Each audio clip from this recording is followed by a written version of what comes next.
Good evening বন্ধুরা, সবাই কেমন আছেন? আশা করি সবাই খুব ভালো আছেন এবং আমরাও বেশ ভালো আছি। টিপস ব্লগ অ্যান্ড তোজো চ্যানেলের আরও একটি নতুন ব্লগে আপনাদের সবাইকে জানাই অনেক অনেক ওয়েলকাম। আজকে এখন বাজে ওই 3:30টার মতো। তার আগে আমি আপনাদের বলে দিলাম গুড ইভিনিং। তো যাই হোক, এই একটু আগে আমি কাপড়গুলো কেচেছিলাম আর বাথরুমে এগুলো জল ঝরছিল, তো এখন ছাদে নিয়ে চলে এসেছি। এগুলো মিলতে এখনও বেশ রোদ আছে, তো আশা করি পুরোটা না শুকালেও অর্ধেকের বেশি শুকিয়ে যাবে। এখন এতটাই রোদ আছে, মানে দেখে বোঝা যাচ্ছে না যে এটা গ্রীষ্মকাল না বর্ষাকাল। আর বাইরে তো বৃষ্টির কোনো ছিটে ফোঁটাই নেই। একবার বৃষ্টি পড়ছে বেশ জোরে, জানেন তো, ঝমঝম করে বৃষ্টি চলে আসছে। তারপরে আবার এত জোরে রোদ দিচ্ছে, ঠিক দেখে মনে হচ্ছে জ্যৈষ্ঠ মাস।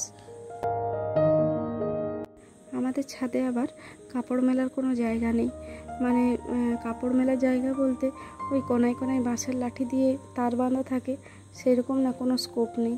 তার জন্য এইভাবে এই দেওয়ালের সাইডটাতে এই রডের সাথে তার দিয়ে বাবা টাঙিয়ে দিয়েছে, এই দুটো তার। তাহলে এই তারেই আমি জামা কাপড় মিলি। যদি মাঝে থাকতো তাহলে বেশ সুবিধা হতো, একটু হাওয়াও পেতো, হাওয়া পেলে তাড়াতাড়ি জামা কাপড়গুলো শুকিয়ে যেত।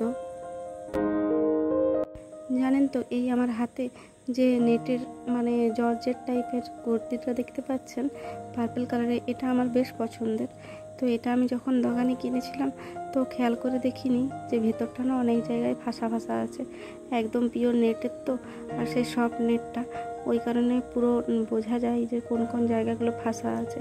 তো যখন নতুন কিনেছিলাম, নতুন কেনার পরে ওই ডেট পেরিয়ে গেছিলো, প্রায় 21 দিন পরে আমি ওটা খুলে দেখেছিলাম যে ওটা ভিতরটা এরকম ফাঁসা আছে। তার জন্য আবার ওই সাদা সুতো এনে সেই সুতোর উপরে একটু একটু করে কাজ করে দিয়েছিলাম, মানে কাজ করাই ছিল। তো এক দুটো ফুল আমি ওই যে জায়গাগুলো ফাঁসা ছিল সেই জায়গাগুলোই করেছিলাম। এখন মোটামুটি ভালোই লাগে দেখতে, খারাপ লাগে না, কিন্তু জিনিসটা আমার বেশ পছন্দের। কিন্তু এটাতে আবার সে উপরে মিরর দেওয়া আছে, মানে কাঁচ দেওয়া আছে। ওই কাঁচগুলোতে জানুন, ওই কাপড় কাচতে গিয়ে না, মানে এই কুর্তিটা যখন কাচতে যাই তখন আবার অনেক সময় হাত কেটে ফেলি। আর দেখছেন তো, এই বৃষ্টির জল পেয়ে না, মানে ছিটে ফোঁটা যতটুকুই জল পাচ্ছে, সে জল পেয়ে আমার ছাদ বাগানে এখন গাছে গাছময় হয়ে গেছে। আজ দেখছি বেশ সুন্দর একটা মিষ্টি এই হলুদ রঙের গোলাপ ফুটেছে, আর পাশে একটা কুঁড়িও দিয়েছে। আর নয়নতারা গাছগুলো এত ফুল হচ্ছে যে আমি পুজো করে তো শেষ করতেই পারছি না। আর পরদিন ওই গাছের গোড়াতে এত এত ফুল পড়ে থাকছে। আর এই নয়নতারাটা, এটা সেই নয়নতারাটা যেটা আমার বেটু এনে দিয়েছিল, আমাকে গিফট দিয়েছিল এনে। আর এখানেও দেখুন একটা সাদা নয়নতারা হয়েছে, এটা না আমি বেটুর স্কুল থেকে তুলে নিয়ে এসেছিলাম। মানে ওদের স্কুলেও বেশ কয়েকটা নয়নতারা গাছ, শুধু নয়নতারা গাছ নয়, আরও অনেক গাছ আছে। তো এই চারাটা না বাইরেটাতে হয়েছিল, আমি তখন সেই ভরপুর গ্রীষ্মকাল, তখন ওই বৈশাখ মাস বোধ হয়, বৈশাখ মাসে আমি এটা তুলে নিয়ে এসেছিলাম। আর এই সাইডে একটা পিঙ্ক, এটা একটা পিঙ্ক কালারের গোলাপ ফুলের গাছ, মানে সে হাজারি গোলাপ টাইপের। তো এটাতেও দেখছি কুঁড়ি দিয়েছে। আর এটার নিচে না এত ঘাস কী করে হলো সেটা বুঝতে পারছি না। আর ঠিক ঘাস নয়, মনে হচ্ছে এগুলো ধান গাছ। তো জানি না এত ধান গাছ কোথার থেকে এলো, তার জন্য এই গাছগুলো একটু তুলে নিচ্ছি, নইলে আবার ঝোপ হয়ে যাবে আর মাটিটাও নষ্ট হয়ে যাবে বেশি আবর্জনা হয়ে গেলে এখানে।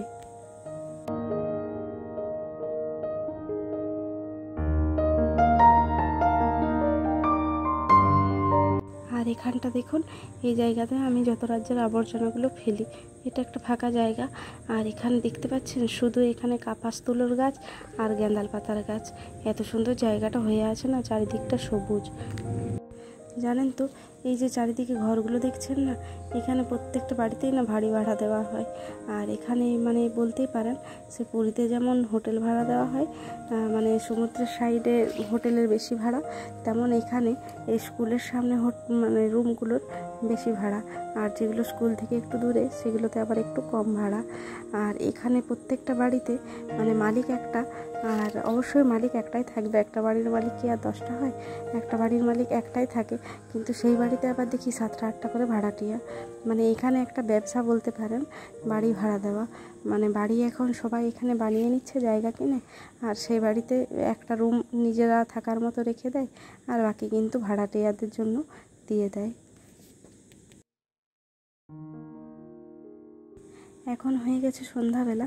তো আজকে একটু বানিয়ে নিচ্ছি চিকেনের স্যুপ। বেটু জ্বরের মুখে এমনি চিকেন টিকেন খেতে চাইছে না, মানে কষা চিকেন বা ঝোল এগুলো খেতে চাইছে না। ওর আজকে খেতে ইচ্ছে করেছে চিকেন স্যুপ, তার জন্য আজকে ওকে একটু বানিয়ে দিচ্ছি চিকেনের স্যুপ। তো বাড়িতে সবজি বলতে সেরকম কিছু ছিল না, অল্প একটু ক্যাপসিকাম আর গাজর দিয়েই ওকে একটু চিকেন স্যুপ বানিয়ে দেবো। আর তার সাথে একটু দিয়ে দিলাম ওই গোটা গরম মশলা, আর একটু পেঁয়াজ কুচি, একটু রসুন কুচি, আর চিকেনটা একদম ছোট ছোট করে কেটে নিয়েছি। এবারে সেটাকে একটু নাড়াচড়া করে তাড়াতাড়ি বানিয়ে ফেলবো। এখন মানে বেটু মানে খিদেটা এখন পেয়েছে বেশ, তার জন্য রান্নাঘরে 2-3 বার এসে তলব দেওয়া হয়ে গেছে যে মা আর কত দেরি আছে, তাড়াতাড়ি বানাও। হ্যাঁ, তো যেটা বলছিলাম, এখানে ওই বাড়ি ভাড়ার কথাটা, এখানে বাড়ি ভাড়া না সবাই ওইভাবেই দেন। মানে এত সুন্দর রুমগুলোর ফাংশন করা আছে না, যারা ডবল রুম নিতে চায় তাদের জন্য ডবল রুম থাকে, আবার সিঙ্গেল রুম, কিচেন, বাথরুম, আবার কেউ যদি চায় যে একটু বারান্দা বা একটু ডাইনিং নেব, সেরকম রুমও পাওয়া যায়। মানে ভ্যারাইটিস দামে ভ্যারাইটিস রুম পাওয়া যায় আর কি। আর রুমগুলোর ফেসিলিটিও বেশ ভালো। আর সব থেকে বড় ব্যাপার হচ্ছে এই জায়গার মানুষগুলো না বেশ ভালো, মানে কেউ কারোর সাথে পাশে থাকে না, কেউ কারোর কোনো কথাবার্তায় থাকে না, বেশ ভালো। আজ অনেক দিন বেটুর বইয়ের তাকটা গোছানো হয়নি, তাই আজকে একটু সময় পেয়েছি, তো ভাবলাম এখন আমি এই বইয়ের তাকটা একটু গুছিয়ে ফেলি, নইলে আবার সময় হবে না। আর ক্লাস 1-এর এত যে বই খাতা, কে বলবে এই বই খাতাগুলো সমস্ত ক্লাস 1-এর, মানে ইউকেজি এলকেজির কোনো বই খাতাই তো এখানে নেই, এত এত বই খাতা। আমি নিজেই গুলিয়ে ফেলি ওকে পড়াতে বসাতে গিয়ে, যে কখন কোন বইটা কি পড়াবো আমি নিজেই বুঝতে পারি না, আর সমস্ত কিছু আমার গুলিয়ে যায়। তো আগে তো রাখতাম বই খাতাগুলো ওই নিচের, মানে যেখানে এখন ঠাকুর রেখেছি সেই তাকে, আর এখন এই র্যাকটা কেনার পরে এই র্যাকে আমি এখন বই খাতাগুলো গুছিয়ে রাখি। যদিও ছেলে এখন আর অত বড় হয়নি যে নিজের বই খাতা নিজে গুছিয়ে রাখতে পারে, ও সেই একটা নয় আর 10টা বই ফেলে। জানেন তো, সময়ের অভাবে না অনেক দিন কোনো স্কিন কেয়ার করা হয়নি, আর সামনেই দেওরের বিয়ে, তারপরে একটু বাইরে যাওয়ারও আছে, সেই কারণে একটু স্কিন কেয়ার না করলে আর চলছে না। তাই আজকে একটু সময় বের করে নিয়েছি নিজের স্কিনটা একটু পরিষ্কার করার জন্য। মুখটায় বেশ ট্যান পড়ে গেছে, তার জন্য আজকে ভাবলাম আগে ট্যানটা তোলার ব্যবস্থা করি। ওই কারণে অর্ধেকটা কাগজি নিয়ে নিয়েছি, আর নিয়ে নিয়েছি কিছুটা পরিমাণ কফি গুঁড়ো, আর তার সাথে নিয়ে নিয়েছি ওই 1 চামচের মতো, মানে ছোটো টেবিল চামচের মতো চিনিটা না একটু বেশ বড় বড় হয়ে আছে, মানে একটু ছোট চিনি হলে বেশ ভালো হয়, ওটা স্ক্রাবারের কাজটা বেশ ভালো করে। আর এই মুখটা এখন পরিষ্কার করে চলে এসেছি, এবারে খুব ভালোভাবে আস্তে আস্তে পুরো ফেসে লাগিয়ে নেব। আর এটা লাগালে না স্কিনের পুরো কালো ভাবটা তুলে দেয়, আর স্কিনের যে ক্লান্তি ভাবটা সেটাও তুলে দেয়, আর মুখটা অনেকটাই গ্লো করে। মানে সব থেকে আমার তো মনে হয় সব থেকে ভালো ট্যান রিমুভাল যদি কোনো হোমমেড ফেস প্যাক থাকে, তো এটার থেকে আর বিকল্প কিছু হতেই পারে না, এতটাই ভালো কাজ হয়। তো আগে যখন সময় পেতাম তখন এটা করতাম, কিন্তু এখন এই ছেলে স্কুলের এতটা প্রেশার বেড়ে গেছে না, তার উপরে আমার এই ইউটিউবের কাজ, তার জন্য নিজের জন্য আর সময় করা হয় না। তা ওই বিয়েবাড়ি থাকলে তখন ওই 2-3 দিন আগের থেকে একটু ঘষা মাজা করি আর কি। আর আমাদের মধ্যবিত্তদের ওই পার্লার গিয়ে যে করব সেইটুকুও সবসময় সময়ও থাকে না, আর সবসময় সামর্থ্যও থাকে না। এখন আবার পার্লারের রেট তো সব কিছু জানেনই, ফেসিয়াল মিনিমাম 700 থেকে 800 টাকার নিচে কোনো ফেসিয়াল হয় না। আর আমি বরাবরই পার্লারটা অ্যাভয়েড করেই চলি। নিজে তো বিউটিশিয়ান, মানে বিউটিশিয়ানের সমস্ত কাজই শিখেছিলেন, আর এখন যদিও করা হয় না, কিন্তু সমস্ত কাজই জানি, কোনটা কোন কাজে লাগে বা কিভাবে কি করতে হয় সেটা জানি। তার জন্য আমি এই পার্লারের থেকে একটু দূরেই থাকি। আমি নিজে সমস্ত ঘরোয়া প্রোডাক্ট ইউজ করতেই ভালোবাসি। যে কোনো জিনিস বিয়ের আগেই ফেসিয়াল বলুন বা যে কোনো জিনিসে, আমি লাস্ট মনে হয় পার্লারে ফেসিয়াল করেছিলাম আমার বিয়ের সময়, তারপরে আমার মনে হয় না যে আমি আর কখনো ফেসিয়াল করেছি বিয়ের পরে। তো যাই হোক, এটা আমি ফেস প্যাকটা পুরোটা লাগিয়ে রেখেছিলাম, আর ওই 10-15 মিনিটের পর, মানে 10-15 মিনিট রেখে পরে দেখুন মুখটা একদম টান টান হয়ে গেছে। তখন একটা ভিজা রুমাল দিয়ে মুখটা মুছে নিচ্ছি। আর এত ভালো গ্লো করছে কি বলবো, পুরো মুখের ট্যানটা এক ইয়েতেই মনে হচ্ছে কতটা ট্যান চলে গেছে। এটা যদি সারাদিন সারাদিন নয়, ওই 2-3 দিন বাদে বাদে যদি ইউজ করা হয় না, তাহলে মুখে আর ট্যান পড়বে না। বিশেষ করে রোদ্দুর থেকে এসে যদি এইটা ইউজ করা হয় তাহলে মুখের ট্যান একদম চলে যাবে।